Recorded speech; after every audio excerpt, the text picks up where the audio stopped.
Well, hello and welcome to PM Express, a very, very beautiful topic, big topic we have for you today. The role standardization plays in development.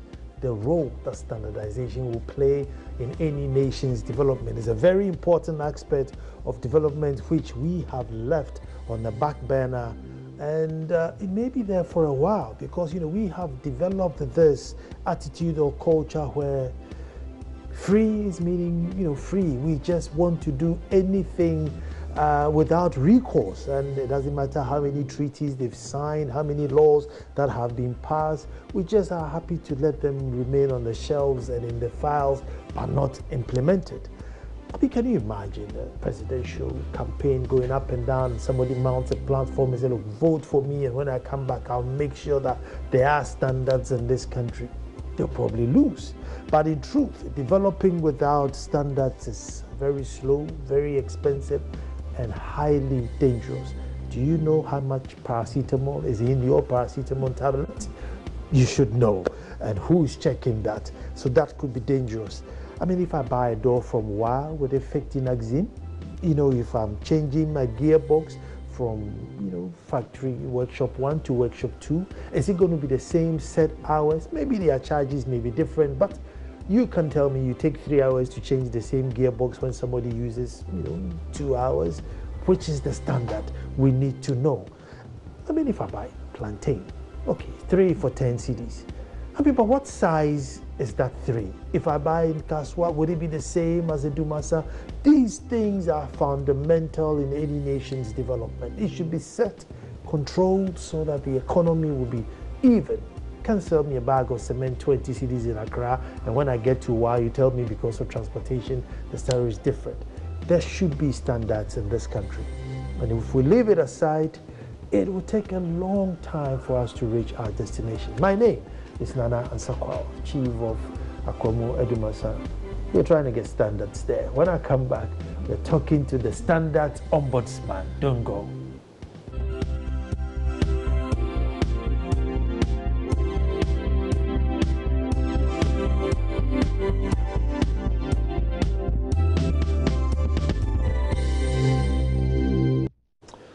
Thank you very much for staying, and I have with me, Professor Alex Dodu, who is the Chief Executive Director of Ghana Standards Authority. Prof, you're welcome. Thank you, Noah. My viewers and I are very grateful, but what we do is that we find all our first-time appearance Ambantemusa, because we like tradition here. So we were going to find Professor Ambantemusa, but then we needed him here, so we'll waive it. We'll waive it. Doc, I mean, my first question is, how important is standardization to us here in Ghana? I mean, we are Ghana. We have our ways of doing things. We are making our palm oil, we are making our gari. Our grandfathers have passed it over to our grandmothers and over to us. I mean, do we need to now come and strangle our necks with any standardization? Can't we carry on what our grandmaster said it was done? No, we can, but the consequences are going to be disastrous. That is the only word to use, disastrous. And now we live in the global village, and even before the advent of globalization. Indeed, from the time mankind existed, standards have existed. And if you have your Bible and you read the books of Proverbs, standards are mentioned squarely, where the good Lord says in the book of Proverbs that the Lord hates double measures and false standards. Now, why are standards important? If you take the Bible or the Quran or any other holy book, the days of worship, the forms of doing things are all clarified and specified. On the 7th day, you name your child. If you belong to the Christian tradition, circumcision in the Jewish, etc., etc., etc. The public doesn't realize that standards are ways where society order their activities. And indeed, when we use the word standards, people always say, "What are standards?" And I always say that standards are what you say that, okay, it's just a piece of paper or a document, or it can be even electronic, which specifies the rules, the requirements, and the regulations. So it's going to say, okay, if you say water, it should be clear, and it should not contain microorganisms. Finished. So it's nothing complicated, but society has lived by having standards by which we all follow. For instance, We have several uncodified standards. We all know that when you're in the house and an elder comes to the house, you get up. It's a way. And few people realize that our standards are not just for products, but even for services, systems, and practices. How important are they? Let me just throw your mind back. Can you imagine what will happen if there are no standards for vehicle tires, such that when you buy your vehicle and the tire is burst, you need to look for another one? Can you imagine what will happen if the pin we use for Android phones, everyone makes his own? Huawei, just name the number of phones. Can you imagine what happens if the fluorescent tube you use, everybody, Alexander's one is 2.5, somebody's one is 4 feet, somebody's one is... Can you imagine what will happen if your bulb goes off and you need another one to put in the same, holder? Can you imagine what happens if there are those standards and an aeroplane wants to land in Accra? There are hundreds of thousands of aeroplanes in the world. They all get to Kotoka, they land.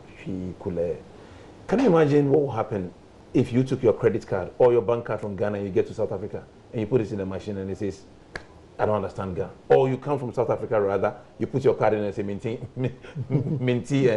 Kosa, or whatever language they speak. So standardization actually, but standards are life. Because there is no way you're going to move from A to B without standards. Standards is what makes us realize that there's a traffic light, it's red, you stop.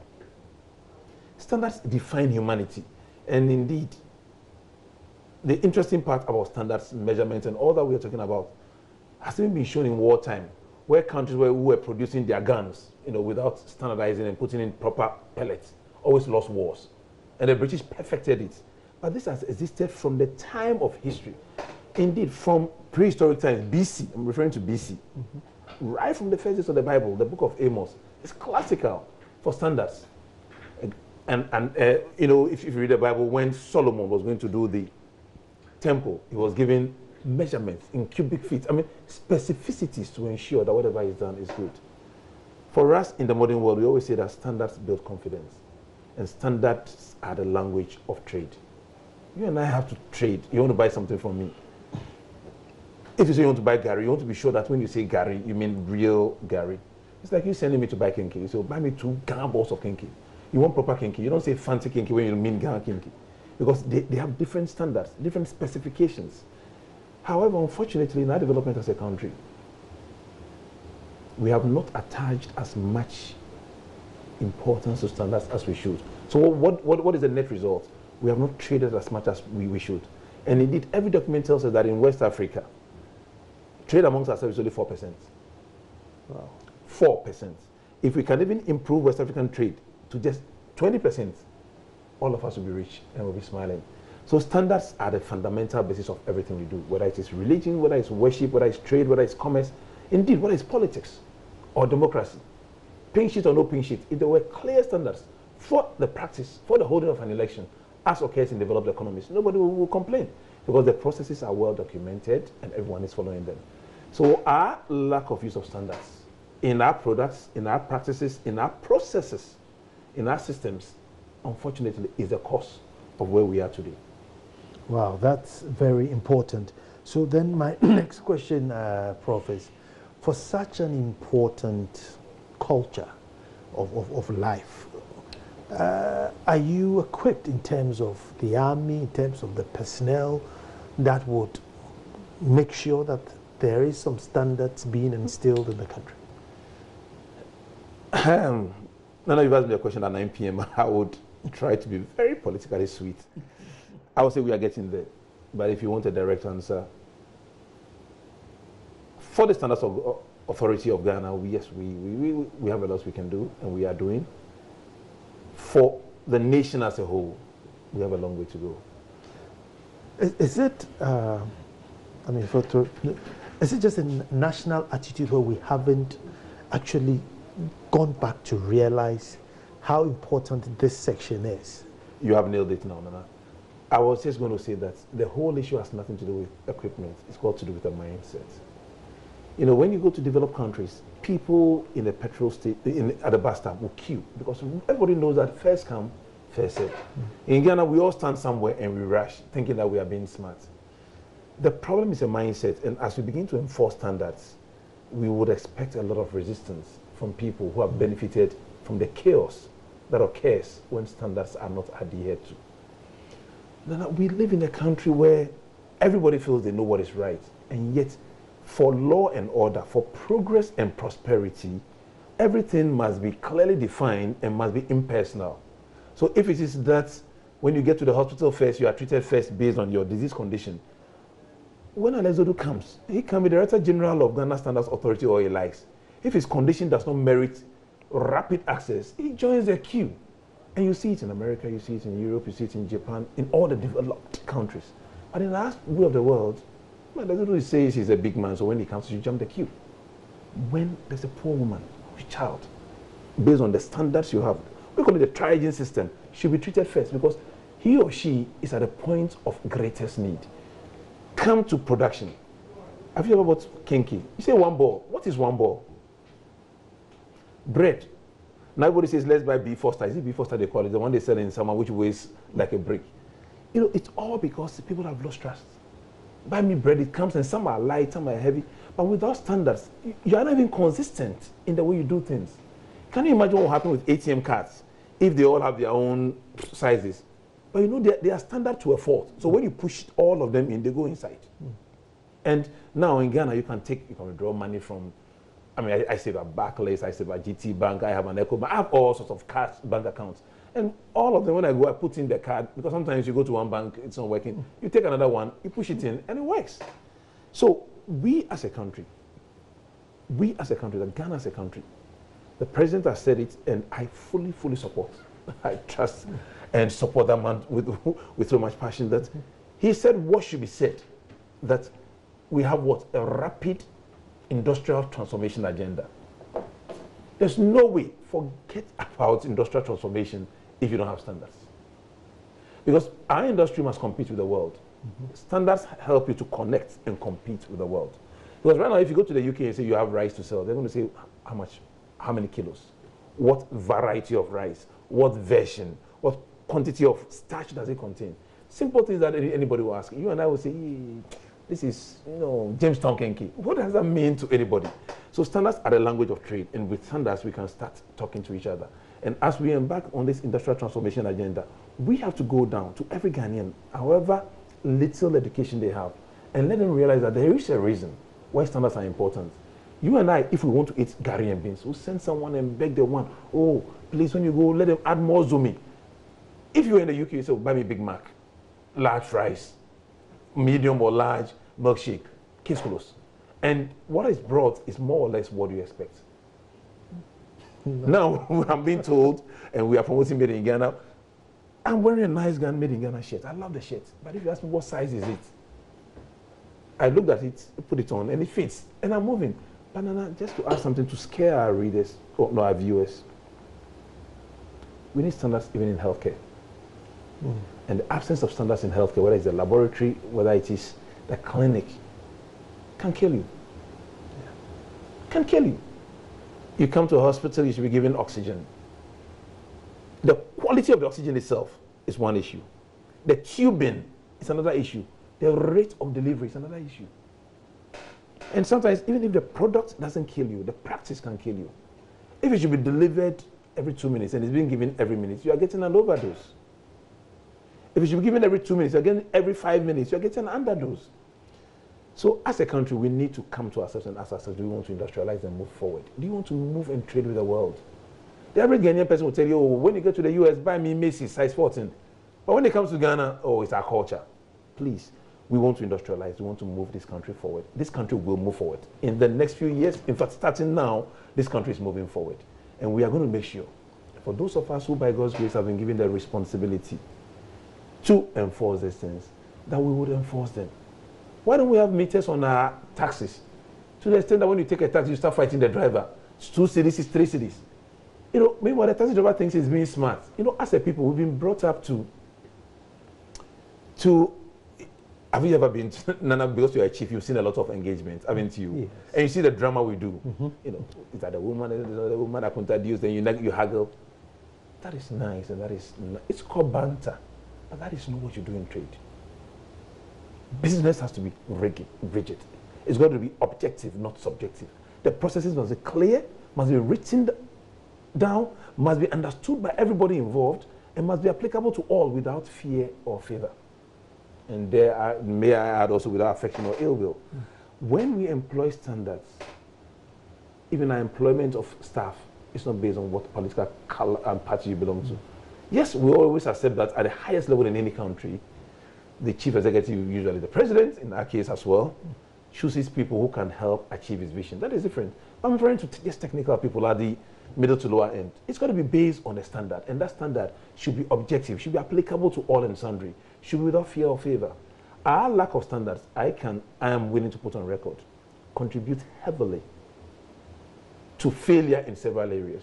Prof, so, I mean, haven't we gotten to a point where it's irreversible, and then maybe within this chaos, we need to find a way out? Because the 80% of the economy is in the informal sector, and it's like nobody knows where they are. They just seem to appear, trade, and then disappear. And not pay taxes. And not pay taxes. Now they are coming with their zomi, they are coming with gari, they are coming with cocoyam, and they all come in by morning, they'll be here, trade, by this evening, they are all disappearing. How are we going to tell all these people that, look, when you're doing zomi, make sure that, you know, whatever it is that makes it zomi, put 10% in it, you know, how? No, there is, you know, we live in a country called Ghana. And everyone is saying, oh, there are no jobs, there's frustration for the graduates. And I do agree because I see it. But if we are to do what we are discussing, this country will move. And there'll be so many jobs that we may be needing our neighbors from Togo, from Cote d'Ivoire to help us run our country. Why am I saying so? And we have evidence collected from solid research in Ghana that where weights and measures are used in trade, farmers benefit. Let me take a break here, because as for weight, I'm very, very interested in weight. As I give you an example, if they say plantain is 3 for 10 cedis, I mean, what is it? Just any 3? Is it big 3, medium 3? How does the market woman in Kaneshi, Kaswa, and Dumasa know that, well, those in Kaswa are selling this size for 10 cedis? We'll come straight back. Well, I promise you a very exciting conversation, and I'm sure you are enjoying it and educating yourself as a diverger to find out the role of standardization in development. And as we are developing, as the president is in a great hurry, how much can he achieve without standards? And it looks like not a lot, or it's going to be painfully too slow. But Prof, you were just on weights. And I like the bit of the president, because I promise when he got most of us employed, we said we will carry his vision through as fast as he wants to go, if not even faster, with his permission, of course. So we are going to transform. But you mentioned weights and measures. And how, you were saying how it creates jobs. So let's start. In Ghana now, if you want to buy cocoa, Cocoa Marketing Board has a weight they accept. So even around the 60 kilograms. You have middlemen going to the farmer and buying it in big sacks. Sometimes we call it bush sacks. They can buy as high as 100 kilograms. Then they repackage it and sell it at the lower weight that the Cocoa Marketing Board will buy it. The farmer loses about 50%, sometimes 80%, maybe more of his revenue. Look at maize, look at other things. So really, our farmers are cheated because of the lack of use of weights and measurements in our business. If we start using weights and measurements, when you are sending someone to buy you kinky, you don't worry. You just say, buy me 2 kilos of kinky. Now you and I, in fact, I've been doing that to myself and my friends. If you take a ball of kinky, what is the weight? Guess. Is it 1 kilo? 500 grams? I don't know. Seriously, I don't know. And I've been asking the scientists, and they also don't know. But if you go to any other country in the world, come on, buy me 2 kilos of kinky, 1 kilo of sugar. You know, that is how trade works. That is how business works. We are trying to promote a Buy Made in Ghana portal. Now, if you go there and want 1 olonka of Gary, there will be no olonka. In fact, olonka is not a system international unit. So when you click, it's going to come in kilograms or grams. And if you write olonka, it won't pick it up. America, yes. I mean, or if you want to buy palm wine, you say 1 calabash. Trust me, calabash are like men's sons in our family. It's one in every house, but they are different sizes. So the use of measurements is critical for trade. It modernizes trade. Can we do it? Yes. Would it create jobs? Yes. Why? Even the small equipment used for measurements, they have to be fabricated. You're already creating engineering jobs. The good thing is that you are cutting out the people who are cheating the farmers and putting money in the pockets of farmers. Poverty alleviation has started. When the farmer has more money in their pocket, they'll buy more. When they buy more, the economy begins to what? Move around, because money is moving around. Our failure to use standards have meant that we waste time on things that we could have either purchased online or sent others to do. Because currently, most of us, if you want to buy meat, you want to see the goat before you pay 300, because you know part that this goat. But if weights and measures were standard, when you get to buy me 2 kilos of beef or mutton or whatever, and so on and so on and so forth. Indeed, I should just have looked at your shirt and say, I like your shirt, and I'll buy me size 14. Just close. Now, if I say, yeah, look at your shirt, I have to go to Woodin and wear it. I've left my office. Government is paying my salary. So we need that. But like I said, in healthcare, it becomes critical. And our failure to do that is causing problems. But now when it comes to the entire area of standardization, standards build trust. Standards are the language of business. Standards are the language of trust. And standards are very closely linked to quality. That's why mostly you hear quality standards. Now, people buy things not because they look good. Their accounts have a saying that adipa netoni home.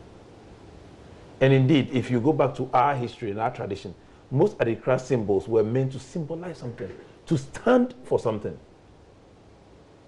When people use the word protocol, we say, okay, protocol, for us, they actually fall into our rules of procedures.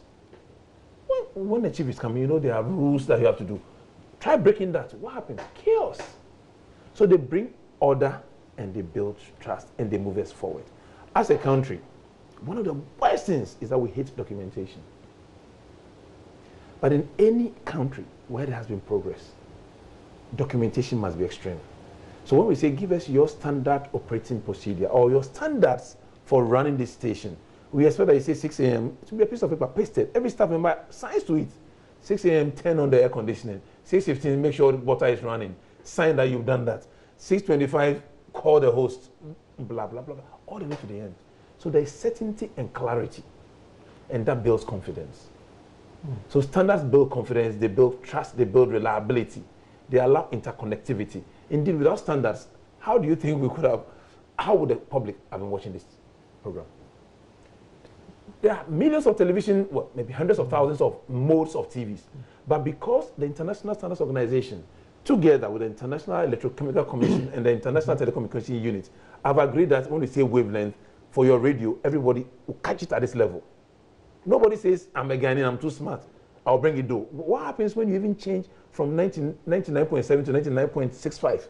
You hear, shh, you have gone off the standard. And it is minuscule. But the impact on your ears, on your understanding, on your appreciation, and your comprehension of what is being given is huge. Just by this, it's so tiny. But those of us who use radios that you can tune and see 99.7, 99.71, just that 0.7, whatever, just going off the 0.01 makes a difference. And that is standards for you. Prof, I'm listening to you. Before you came, I knew it was a big subject, but I think you've even made it more worse than I thought before the show started. Now, looking at the scope and where we are here, like education, services, food, the farmer, roads, building, telecom, noise, emission, acoustics. Should the standards board be broken down? Maybe there's a medical standard board and, I don't know, maybe services standard board and, the raw food standard board. Because otherwise we'll give you a headache, give you a standard headache. I like that one. I think in most countries you have one national standards body because we need to work with the International Standards Organization. But I take your point seriously that the Ghana Standards Authority is involved in setting the standards. That's one job, big. We're also involved in certification of products, services, and practices. That is also a huge job. So we set the processes by which you work. Then last but not least, we are also the National Metrology, which is the Science of Measurement Institute. In some countries, these three are split into three distinct departments, or not even departments, We run it as directorates. But in some countries, these are 3 different institutes, but they work closely together. Because if you are going to enforce weights and measures, you've got to find out what is the standard. And then a few people will know that from next year, 2018, what we call the kilogram is changing, or the reference point for the kilogram is changing. Because the International Bureau of Weights and Measures have realized that what we are all linking to call the kilogram is way off by, I think, 0.001%. And it needs to be aligned to some satellite something, so that now when you say kilogram, it is like that. It might sound small, but it means a lot. And when I tell people that the kilogram is changing, they say, "I don't be on your bread." Yeah, bread. If you buy 1 million kilograms, times this minus whatever it is, it will add up. And you face that in areas like the gold industry. The gold industry, 0.0001 makes a difference, because we are talking about huge revenues. The same for silver and other precious metals. But it also comes even to our cocoa industry when you consider that the average farmer is poor. So when you take 1 penny of their money, bam, you worry the one.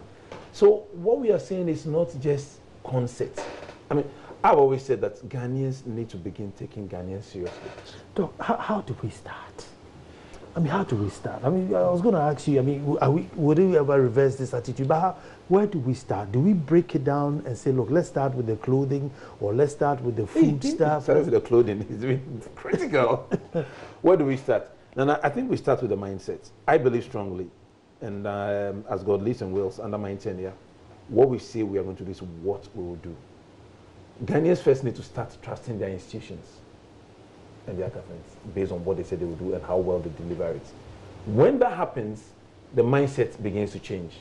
But if we, setting the standards, are setting one standard and applying a different standard, I'm sorry. I mean, you know, the average person may not be educated, but they are wise. And they will judge you based on not just what you say, but what you do. And Ghanaians are very smart.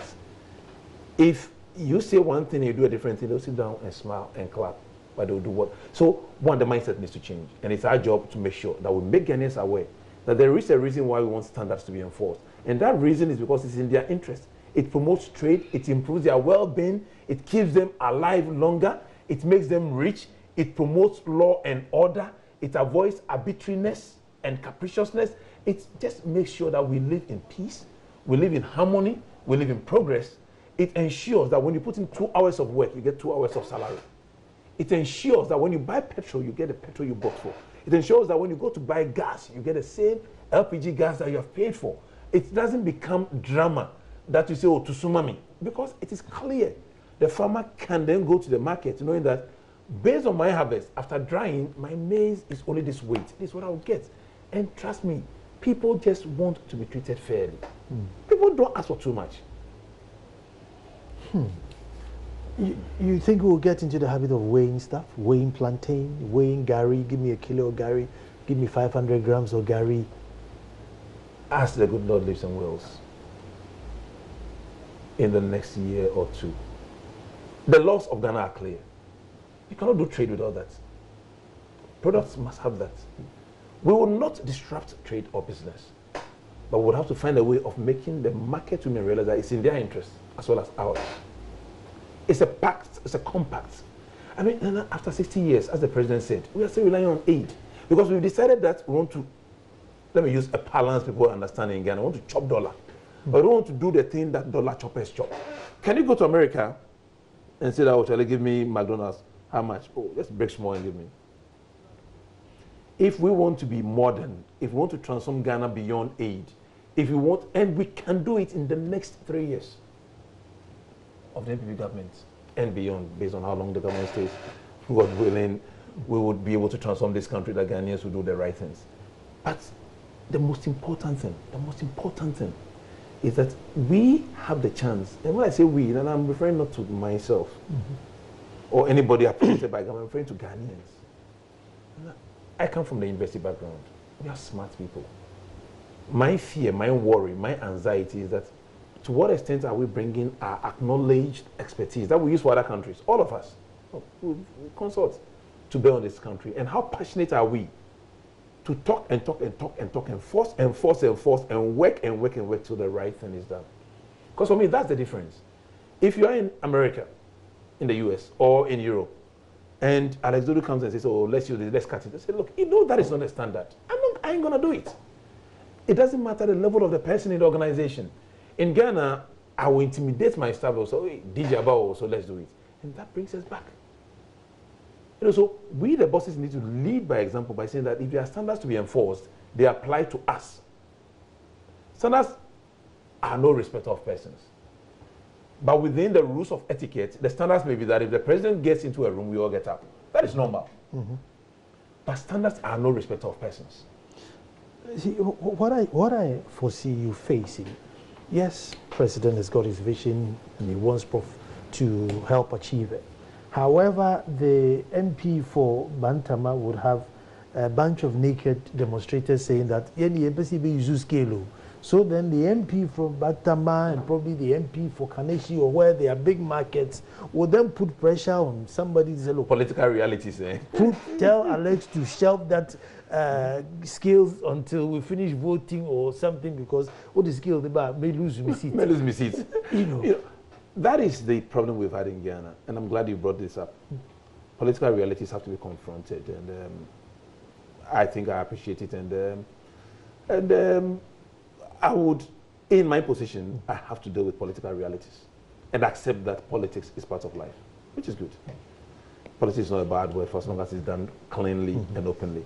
But Nana, here's the case. If Alex Dodo wants to bring skills into commerce in Ghana, he must also realize that no matter the powers given to you by the laws that set out the Standards Authority, the way you communicate it and engage the country is part of your job. And there are standards for public engagement. Indeed, now, you, believe it or not, do you realize that we even have standards for corruption or anti-bribery? We have the International Standards Organization's standard for anti-corruption. It's called ISO 37001. You can Google it. And it specifies what may constitute a bribe or a gift or corruption. Because we talk about corruption. What does it mean? If I visit you today and we go and drink beer, is that corruption or is that not? Because you see, if you don't define, what you cannot define or measure, you cannot enforce. Because if you say, don't, it's like work. You say, you must be in at 7 o'clock. You don't say, come early. What does come early mean? For you who works at night, come early means get here by 8 p.m. For the host of a program at 6 a.m., come early may mean 5 or whatever based on the rules that applies to this organization. So, yes, there'll be political realities, but I believe that people like me, we the chief executive officers, also have a job to engage the MPs, the foot soldiers, and the lower level of the party and explain what is in their interest and the interest of Ghana.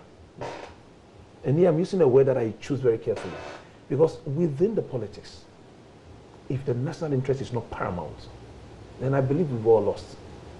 And Ghana first. And I always say that we should have, and we do, well, that's how I work, have a one Ghana agenda. I'm appointed by an NPP government. I support fully the vision of the president. In fact, I support it to the extent that I will do anything to push it day and night.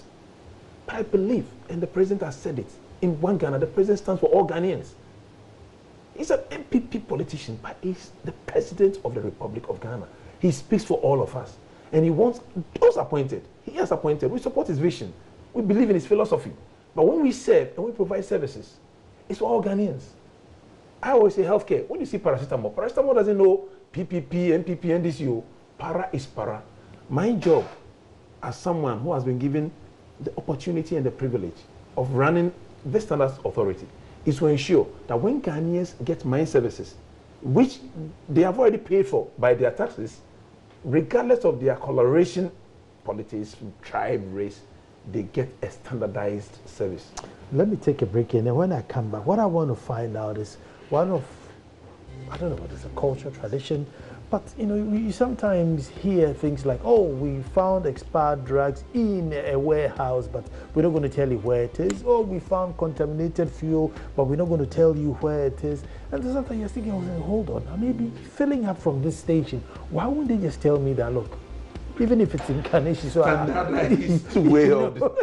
so I'm coming straight back to find out, why do they sometimes cover up for such people? We're coming back.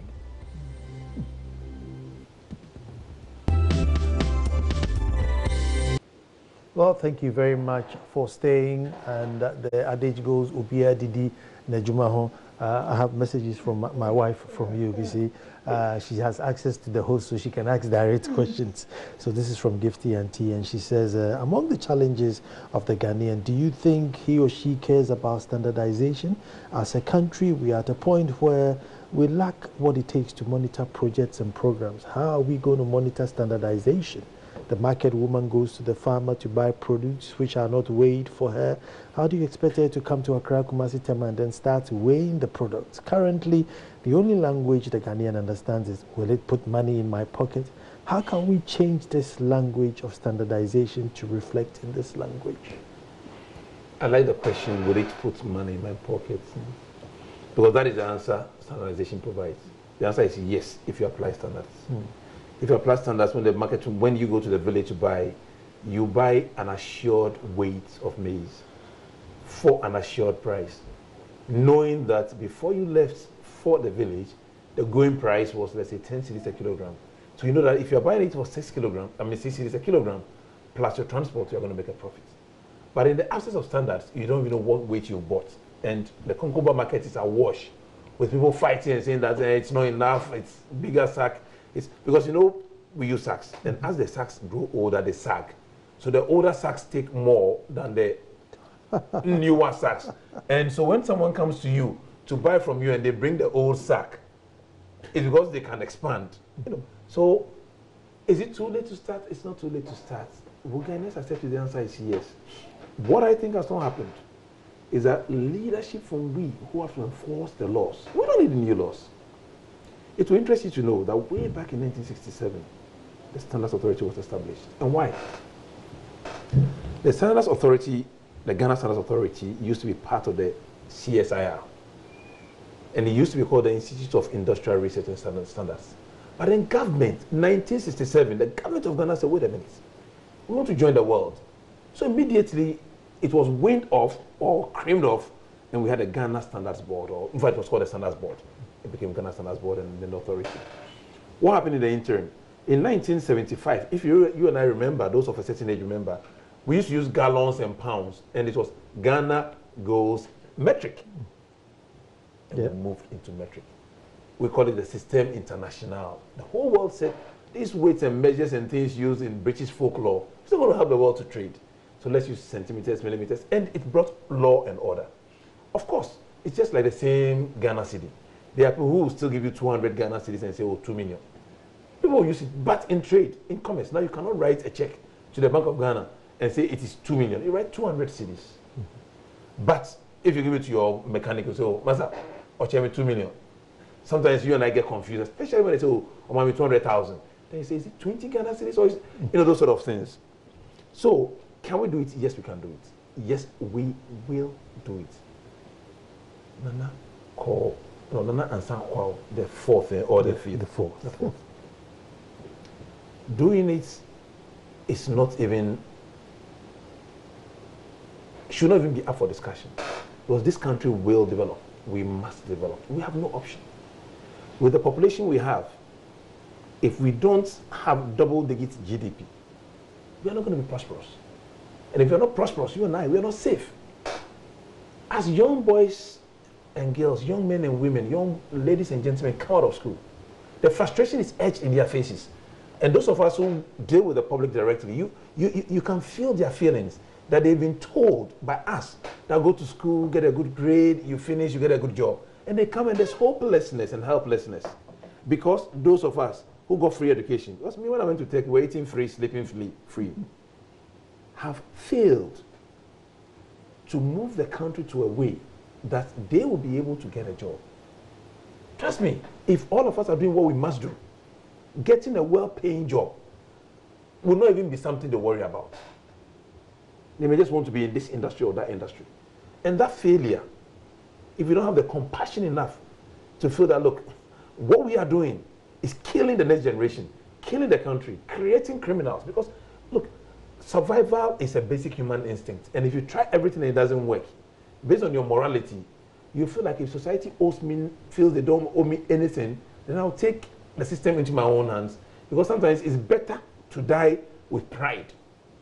You know, so if people think it's a joke, I keep telling them that if you are a chief executive officer, an entrepreneur, and anyone in Ghana in the position of authority, and you don't feel scared and worried about the fact that we are not creating well-paying jobs for people to walk into, and that is a huge risk that can blow in our faces in the immediate future, then we're in trouble. But we can change that if we start enforcing standards. Let me give you one classical example. We have roughly 4,000 petrol stations in Ghana. The Standards Authority is supposed to monitor in collaboration with the National Petroleum Authority. If we are doing this job as we should, and I'm acknowledging that we are nowhere near where we should be doing it, you know what, we've got to stop, all the big English. The facts are the facts.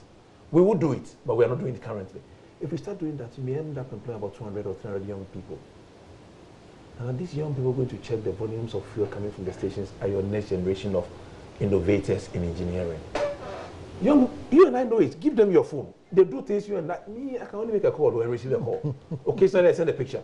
Recently, my iPhone wasn't working. I called my 19-year-old son and daughter. I've got twins. They can say, "Oh, Dad, you are daft." I said, "Look, I'm paying school fees." They say, "Oh, no, you are daft." They said something. Apparently, with iPhones, the middle thing goes away. But there's an app that you can download on that something, and then you press. They did it in 2 minutes. One, I thank God that my school fees is helping me. But two, I say, Professor Pa, anyway, so. But it's their generation. What opportunities are we giving them? What practical opportunities are we giving them?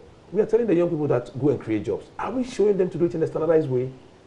No. We can make this country prosperous. Now, before we went for the break, I was thinking about cover-up. Sometimes, like... Is this standardized cover-up or not standardized cover-up? Yeah. Because sometimes, you hear things like, medicine that's supposed to maybe stop bleeding. They've realized that it's not right. Or bleaching cream, and they say, okay, we've given you up to so and so dates to stop. And you think it's over. From now till then, can we continue the illegal thing? I don't know what the protocol is there. I thought something like that, with immediate effect, it stops. But sometimes they give you up to a certain time. Well, from now to then, continue bleaching, or from now to then, continue supplying the half measures until you... This afternoon I was having a chat with the Chief Executive Officer of the Food and Drugs Authority. But the Standards Authority came up that you should not have a particular product called hydroquinone in any cosmetic products in Ghana. That's the standard. And we didn't develop it. Ghanaians agreed to it. FDA is enforcing it, and they say, "Oh, we have some in the shops. Let's wait till next year."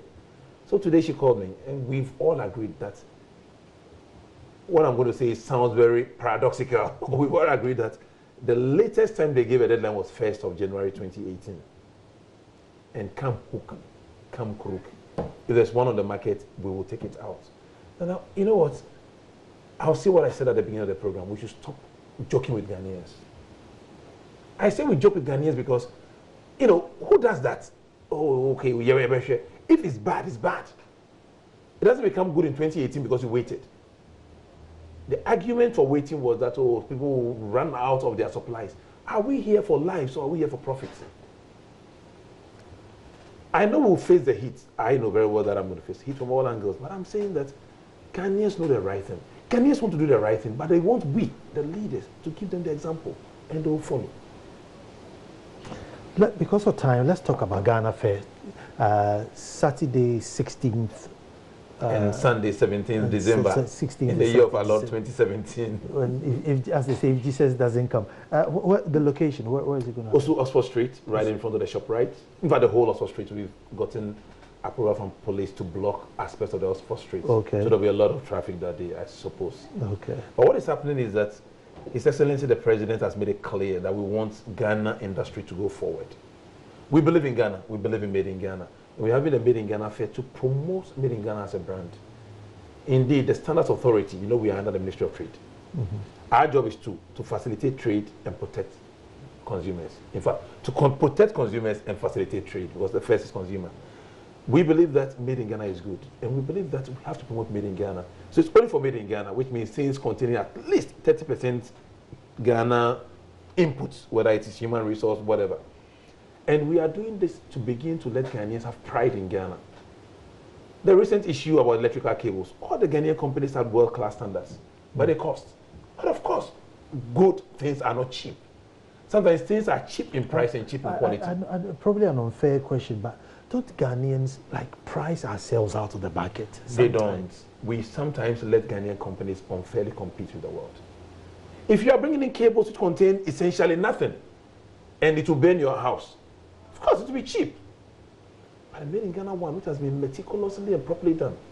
My very first job, as a young man, I was a student and I got a job in Gear Pharmaceuticals, 1984, 85.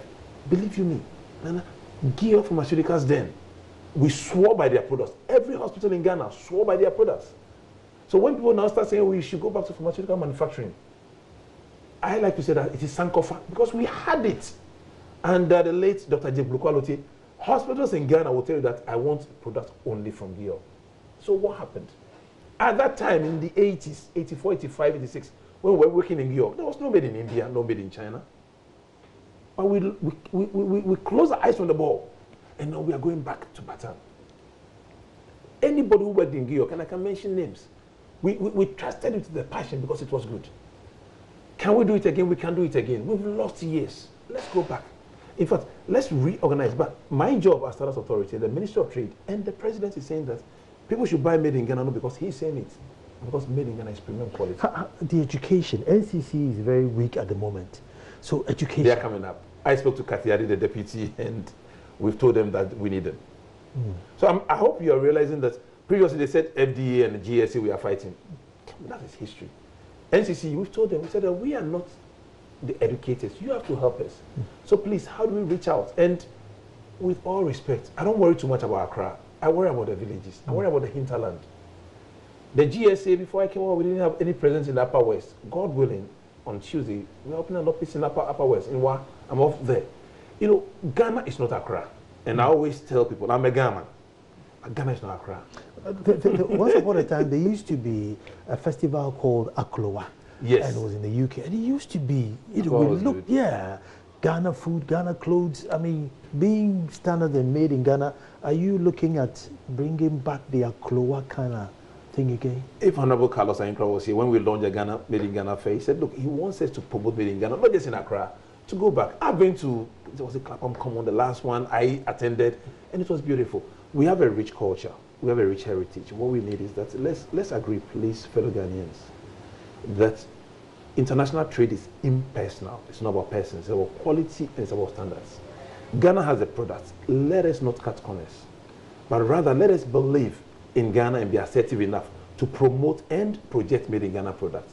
Let Made in Ghana compete with any product and win. That way, our income levels will just go up and we'll all work with pride. It's about finishing. It's linked to it.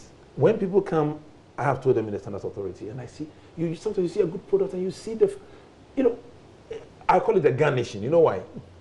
When you're in the UK, you go and visit someone, they'll give you a good meal. Sometimes it's some chicken, you and I, the taste is different to our palate. But it's been arranged with some flowers called carrots and broccoli. I mean, the sight of it alone. So presentation is everything in life, the visuals. What we are doing now, Standards Authority, is that we are being deliberately interventional. For small-scale companies, we will give them advice and guidance, even if we don't get any payment for that. Because, you know what? This business of punishing small industries, rather than supporting them to meet the standards. So the finishing is critical. And just last week, there was a long exhibition at the International Conference Center on finishing, on packaging. So it's all coming together. And I believe that the atmosphere is right, regardless of which political party you say you belong to. I think the government of Nana Dankwa Akufo-Addo is saying that Ghana first, Ghana forward, Ghana for progress. And we are going to push it. And I believe we'll achieve it. My only plea is that when we push things, please note that we are doing it for one reason: to make you rich, to make you prosperous, to make you live longer, to make you have a higher standard of living, to make Ghana be the leading place for business in Africa. From next year, there will be a continental free trade area. I've been to all the places. We are going to make sure that Ghana captures the market so that we all live in harmony and peace and prosperity. And that is the consequence if you try to develop without standards. It's dire, it's expensive, and it's highly dangerous. I want to say big thank you to Professor Alex Dodu, Executive Director, Ghana Standards Authority. Thank you very much for watching us. I always say we'll come back and do this all over again with us. Standards. Prof, thank you so much. Thank you very much. We're grateful.